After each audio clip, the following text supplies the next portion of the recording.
இரண்டாம் பகல் நாம் சோழ தேசம் நோக்கி பிரயாணிக்க உள்ளோம்.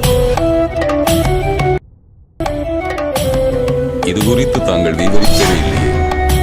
அச்சப்படுவோம் என்றார். சிந்தாத்திரையாக போங்கோள்.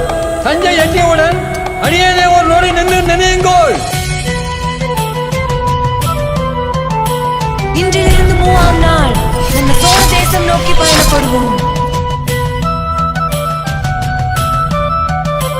சோழ தேசத்தில் உமக்கு மகுடதாரண விழா நடக்கும்.